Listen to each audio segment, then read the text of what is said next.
It's what's hot. That is our category for today. We got a couple of things. We're going to start off first with the Amazon original movie, and that is Selah and the Spades. If you don't know what that is, I'm going to give you a brief rundown of what the series is about. The movie is about. It is about 5 fractions that run the underground life of Hadwell School, a prestigious East Coast boarding school. At the head of the most powerful faction sits Selah Summers, walking the fine line between being feared and loved. This is a really great movie, you all. If you have not heard about it, you definitely need to tune in, look it up real quick. You got some really notable actors and actresses. Jarrell Jerome, he is, of course, that winning young man, fine young man. I don't like the way you came in on that. There's extra sauce on that. He's very, very handsome, but he is a When They See Us, he's a acclaimed winner, an Academy Award he starred in Moonlight, Academy Award Best Picture. He also starred in Corey Wise and When They See Us for Ava DuVernay's Netflix miniseries, where he received a prestigious award as well for that. You also have Lovie Simone. She also plays in Greenleaf, and if you don't know what Greenleaf is, that is also on OWN network. So definitely check out some of these actors and actresses are familiar. You got also Jesse Williams, who starred in Grey's Anatomy. Just a couple of notable actors, and you got some actors who are up and coming, who you might see from a couple of things, and you're like, oh, you know that Leonardo DiCaprio photo where it's like you got the drink in the hand and the cigar. He's like, yeah, you're gonna have one of those moments with a couple of these actors. We'll put that image up there because I know most of y'all know what we talk about if y'all on Twitter. I should hit you with a big young face. I don't know what she's talking about right now. I guarantee you the audience is gonna know what I'm talking about. As soon as you display that across the screen, they be like, yes, because everybody does that. It's like when you like see somebody you know. Is that meme with DiCaprio? Yes, where he's like pointed and he's got the cup in the head and he's got this. Anyways, where we at? We was running down the cast. I'm just saying that some of these people are familiar and some may not be, but definitely a great ensemble. But we're just gonna dive in what the movie is about. So the movie is definitely one of those indie films for sure, and just kind of highlights our character Selah and her coming to terms with she's about to be at the end of her high school experience and all the work she has put on into this boarding school. She needs to now find another predecessor, like somebody to take on the responsibilities that take on the work that she has put in within her faction. Mm-hmm. And if you don't know, she's like the top dog. Spoilers, y'all. She's the top dog of the boarding school, and pretty much she's kind of ruthless. But you learn in the story like why she's ruthless, and it's just kind of like the pressure not only from the people who surround her at the boarding school, but also family. Oh yeah, definitely. My bad. I was just saying that that's where you get to notice where that pressure comes from and why her actions can seem a little ruthless for sure. Definitely. I want to go back to the beginning because like when you first get into it, you're introduced to like this boarding school world where there's like 5 factions. Like the 5 factions are, it's like teachers' pets, which are the ones that give out like answers to homework and do your work for you. So that's a whole little like organization. They got like the Selah and the Spades, which is our main characters group, and they're the ones that are moving the weight. Pushing. They're the ones selling the drugs, keeping everybody nice and happy. And then we got what's the other faction? It's not hitting me, but no, it's the one with the parties. The one that I was going to say the white girl. Parties. But hey, bro, the girl that plays her, she's like 27 in real life. She's playing like this high school student. Selah? No, like the one that's in charge of like the parties. Oh, okay. It looks very young. She looks very young. They're called the Bobbies. They're called the Bobbies. That's like the main spoiler, I guess. But that's like the main little beef between the Spades and the Bobbies, which is Selah's characters versus hers. And the last group is the the principal guys, like the principal pet, the dude that basically keeps everything underground. So he's in charge of The making sure. headmaster. Yeah, he's he's in charge of making sure everything's under the radar. So like it's really cool though when you come into this story, how you're like, are you talking about Selah's right hand man, or are you talking about the actual principal a of the white dude, university? because there's five leaders. Oh yeah, He's it's like kind the of like, last one. yeah, it's Bob. It's Bobette's one of the head person who's over the Bobettes. It's her partner. It's Tom, two times Tom, wherever his name was. Two Tom. But anyways, I just think it's dope how like we're like pushed into this world, and it's like you're immediately like in the middle of it. They don't do a lot of like was exposition to really build it up. It's just that little bit about the factions, and then we're in it. And I think that's just super dope to make you just have to fend for yourself. Another thing I saw that the woman talked about, her name is, you know the director's name? The director's name is Let you say it. Tarisha Poe.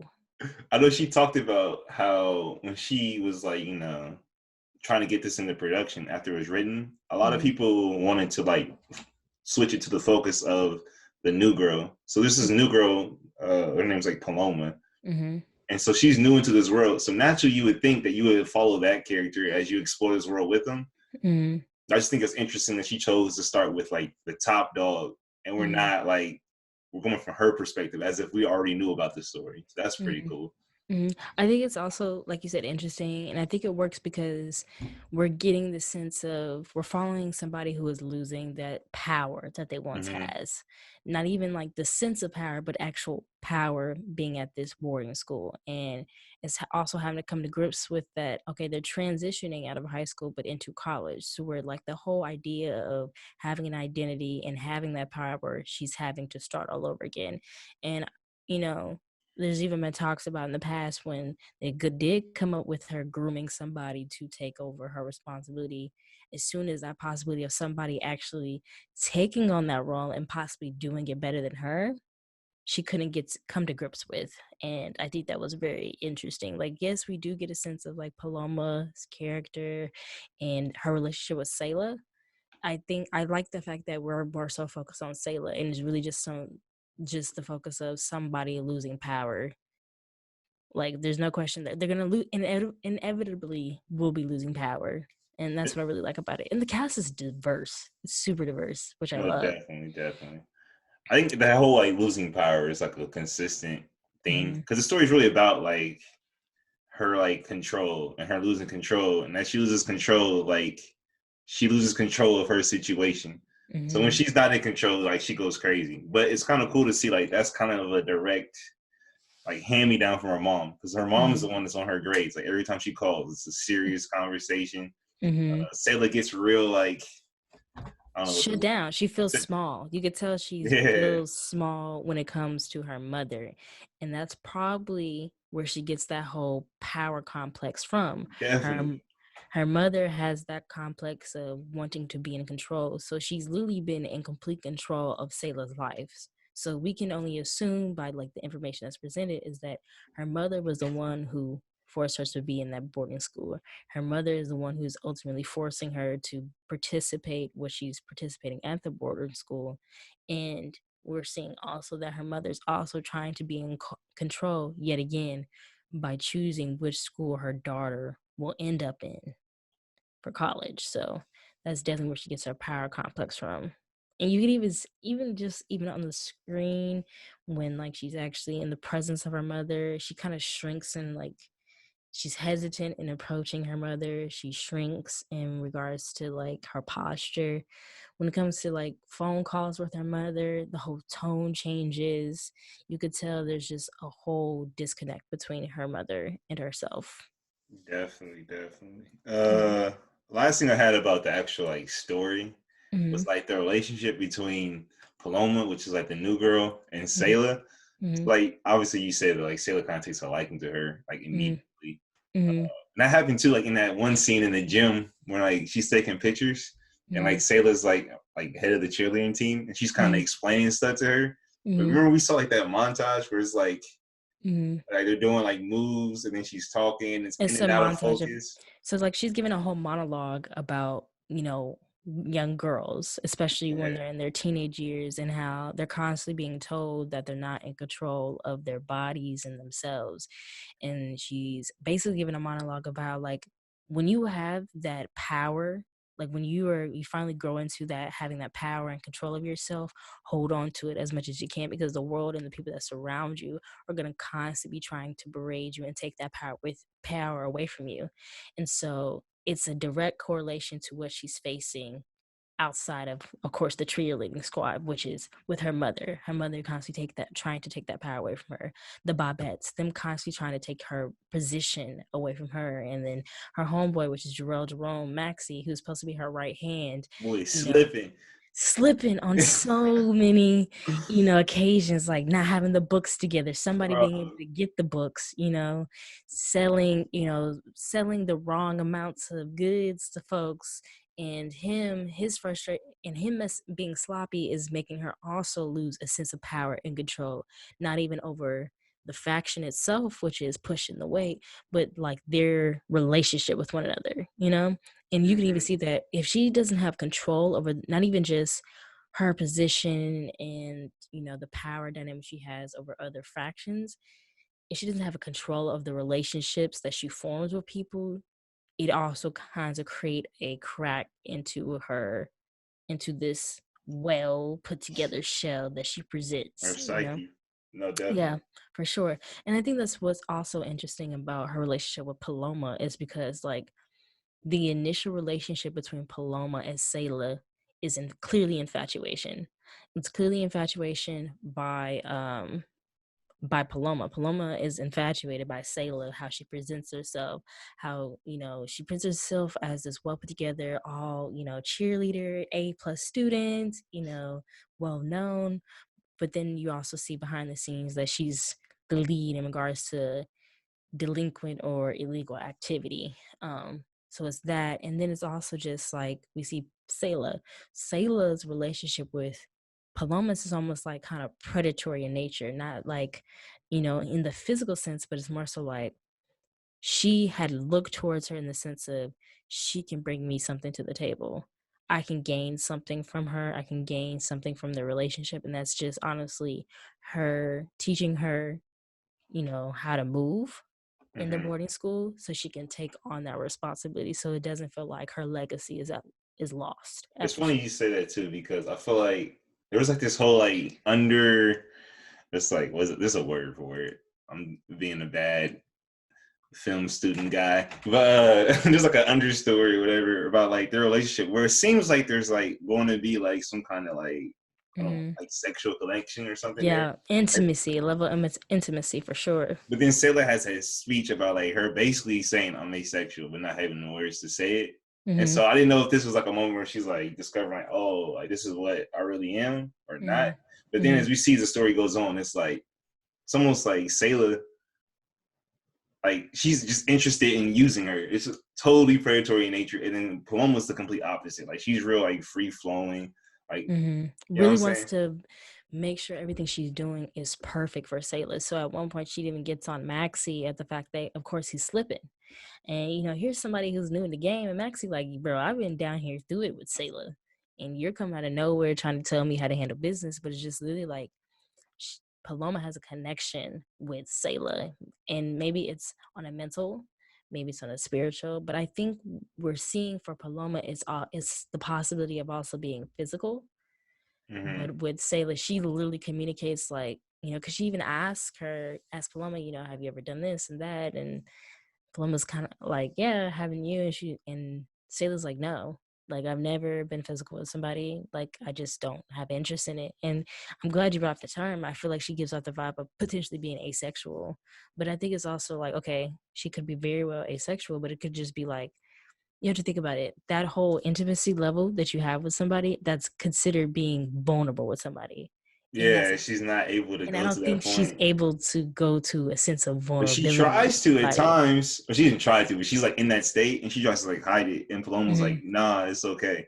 So we Mm-hmm. see her like cracking her shell. And even like, it's kind of cool because like the filmmaker, like she doesn't explicitly say like what's going on with that. It just kind of Mm-hmm. lets it be. I think the Mm-hmm. best moment we see that is when like Paloma's like sitting in this window and it's like just a long shot. It lasts like 10, 15, 20 seconds.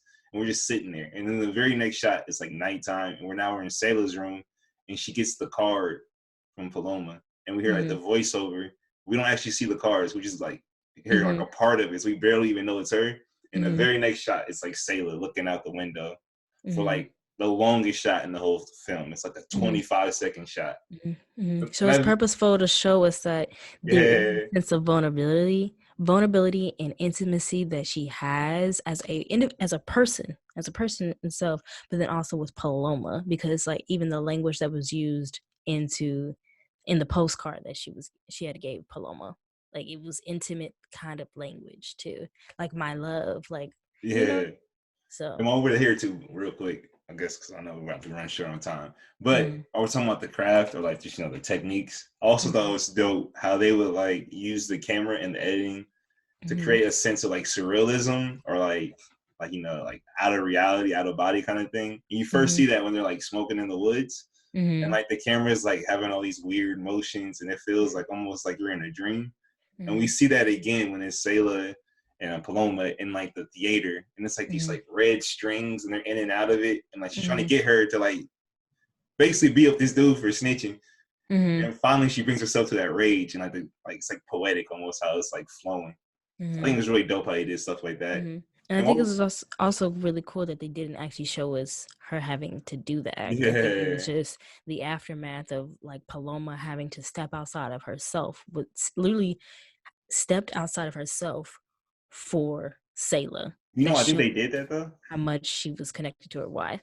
I feel like if we would have seen like her actually hitting this dude like that was like taped up and stuff, we would have lost the intensity of the moment. Because I feel like who knows how realistic she looks like punching this dude, and B, there's a potential for it to be kind of funny. So I think it's really dope how they kept like the intensity by just showing you like her beat up knuckles afterwards.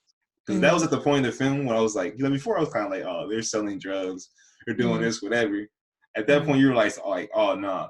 Like, Selah's really willing to go all the way with this. Like, she's really out here like a kingpin, like legit. But I think it's also, too, I think another reason why they didn't show us was because at the end of the day, I feel like even after that, we still considered Paloma being an innocent person, being a vulnerable person. But her direct actions that she just did beforehand was nothing of an innocent person, nothing of somebody who was vulnerable. She had full opportunity to like walk away from the situation, walk away from Selah, but it showed like her that desire and that connection that she had with Selah literally just controlled her conscious, or her to be able to consciously understand that this was wrong. Clearly putting hands on somebody is wrong. Putting hands on somebody who was like begging for you not to, and then they're tied up so they have no way to defend themselves. But what's worse, that or snitching? I don't know. Like, bro kind of deserved it. I don't think he was snitching. I think he was the one that like he had in his possession the books. Yeah. He had in possession the books. So it was just kind of like theft. More so theft than snitching, Hey, do you feel like, all right, my last thing on this whole film is I feel like this film did a good job of building like a sense of momentum and like intensity as we got all the way up to the very end when we were like at that like the prom thing. I kind of feel like that was at that point that they dropped the ball only once, but like it's kind of big because I feel like they put all this momentum and then there was no payoff. The like, end? The end? Okay. Are we doing like complete spoilers? I feel like we kind of are. Spoiler alert, y'all. I mean, I'm already established in the beginning, so I just feel like at the end, okay, so I feel like all the momentum, it was a perfect opportunity to put up all that momentum for the focus to be on Paloma and her physical well-being, when like in reality, like everybody was focusing on Paloma's well-being and not recognizing that Selah was suffering mentally, like just suffering. And that could have been just like a point where they could literally done something as tragic, because here she is going to the edge of the ledge. You can clearly bro. You could clearly see that she's willing to jump. That was the only part of the film I was like, this is kind of cringe. Bro, that's like, I feel like I've seen that a million times. The character goes to the edge of like, oh, I might really jump, and she doesn't. Like somebody calls it. That's what I'm saying. That's what bothered me. It's just like, in the midst, I feel like they could have done it in a way to where like Maxi's like, oh my gosh, like trying to make sure Paloma's okay, and then they don't even recognize that Selah's gone because like Selah's jumped. That could have been a great way to just been like emphasize the fact like the mental and the physical fall of like somebody in power, and they didn't do it, and I was a little disappointed. But like I get what they were trying to avoid, I suppose. Yeah, I feel like at that point, shit, just because they were kind of hinting at the fact that Salah's kind of a monster. I feel like she just totally went in on that. Either have her completely be a monster and really like F over Paloma's life, not that I want that to happen, but I feel like that would kind of go with the what's going on, or like I don't know, or just totally like dig deeper into like what's really going on and something. I don't know, bro. I just wasn't very satisfied.